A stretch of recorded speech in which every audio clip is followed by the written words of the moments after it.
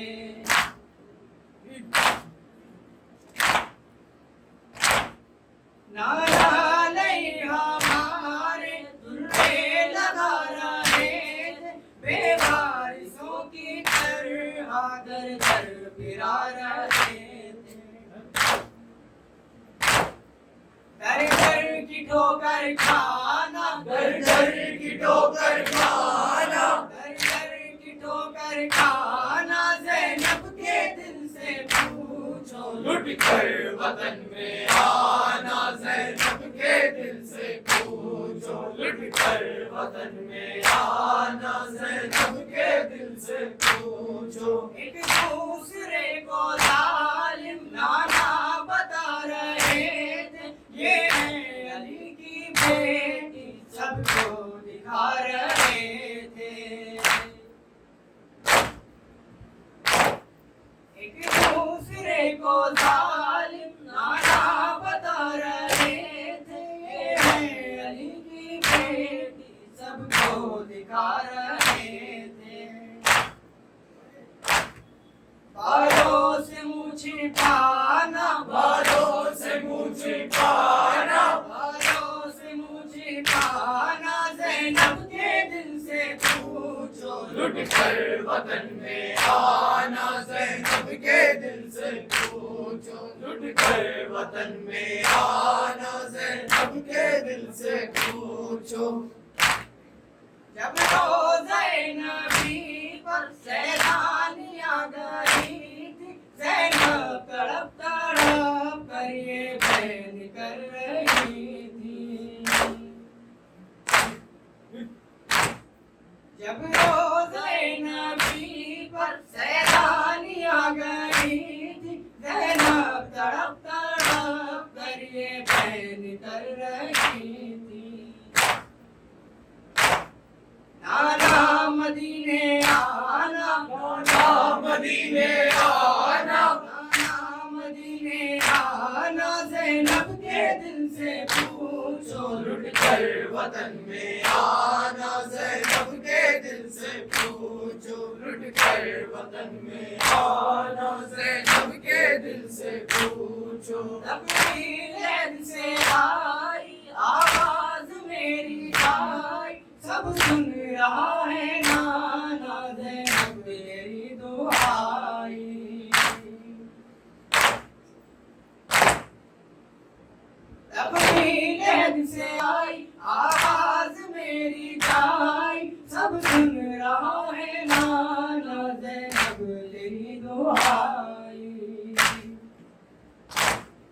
قبر نبی کا ہلنا قبر نبی کا ہلنا قبر نبی کا ہلنا زینب کے دل سے پوچھو لٹ کر وطن میں آنا زینب کے دل سے پوچھو لٹ کر وطن میں آنا زینب کے دل سے پوچھو شیر کربلا بولا جو ہوگا دیکھا جائے گا یہ شیر کربلا بولا جو ہوگا دیکھا جائے گا گھاٹ پر پہرا جو ہوگا دیکھا جائے گا یہ شیر کربلا بولا جو ہوگا ہوگا دیکھا جائے گا یہ شیر کربلا بولا جو ہوگا دیکھا جائے گا میں لینے آیا ہوں پانی سنو اے ظلم کے بانی میں لینے آیا ہوں پانی سنو اے ظلم کے بانی میری گر بات نہ مانی تو ہوگی خون کی بارانی میری گر بات نہ مانی تو ہوگی خون کی بارانی میری گر بات نہ مانی تو ہوگی خون کی بارانی میری گر بات نہ مانی تو ہوگی خون کی بارانی بہے گا خون کا دریا جو ہوگا دیکھا جائے گا یہ شیر کربلا بولا جو ہوگا دیکھا جائے گا یہ شیر کربلا بولا جو ہوگا دیکھا جائے گا نظر جو بھی ملائے گا اسے زندہ نہ چھوڑوں گا نظر جو بھی ملائے گا اسے زندہ نہ چھوڑوں گا جو ٹھہرے گا لبے دریا کروں گا سر قلم اس کا جو ٹھہرے گا لبے دریا کروں گا سر قلم اس کا جو ٹھہرے گا لبے دریا کروں گا سر قلم اس کا جو ٹھہرے گا لبے دریا کروں گا سر قلم اس کا یہ ابن مرتضیٰ بولا جو ہوگا دیکھا جائے گا یہ شیر کربلا بولا جو ہوگا دیکھا جائے گا یہ شیر کربلا بولا جو ہوگا دیکھا جائے گا دیکھا غازی کا چہرہ تو ابن زیاد یہ بولا جو دیکھا غازی کا چہرہ تو ابن زیاد یہ بولا علی کا شیر ہے بگڑا نہ کرنا سامنا اس کا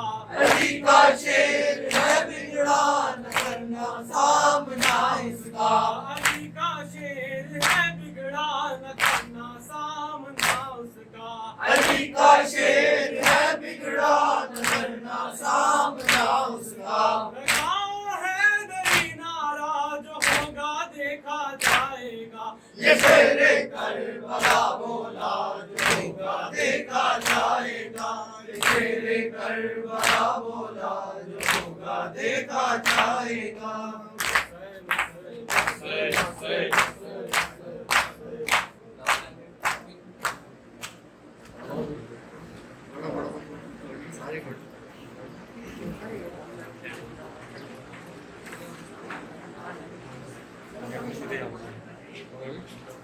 ہائے بیمارے غمزدہ ہائے بیمارے غمزدہ ہائے سجاد مولا سجاد ہائے بیمارے غمزدہ ہائے بیمارے غمزدہ ہائے غمزدہ ہائے بیمارے غمزدہ ہائے بیمارے غمزدہ سامنے آنکھوں کے سب اپنے تیرے قتل ہوئے لاشیں بے ہوروں کا فن سارے عزیزوں کے پڑے غسلوں کا فن دینا سکا ہائے بیمارے غمزدہ ہائے بیمارے غمزدہ ہائے بیمارے غمزدہ ہائے بیمارے غمزدہ ہائے بیمارے غمزدہ سارا اسباب لوٹا ہر خیموں میں آگ لگی سامنے آپ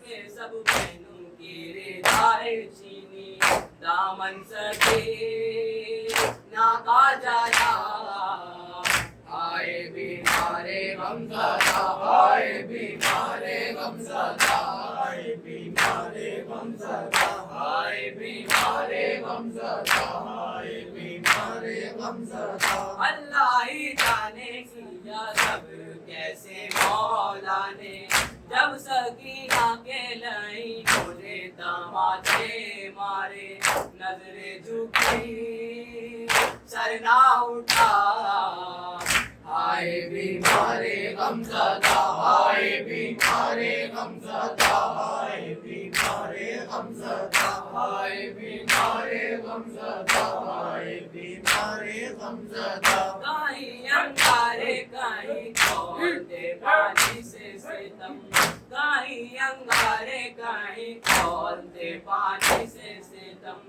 سر کو جھکائے تڑپتے تھے بہت اہل حرم بے بس تھا کچھ کر نہ سکا آئے بیمار غمزدہ آئے بیمار غمزدہ آئے بیمار غمزدہ بیمار غمزدہ آئے بیمار غمزدہ آئے سروشوں کا مالا کے روزے پہ کبھی اور وہاں نوحہ پڑے آپ کا دعائے یہ سن لو میری یہ التجا آئے بیمار غمزدہ آئے بیمار غمزدہ آئے بیمار غمزدہ آئے بیمار غمزدہ آئے بیمار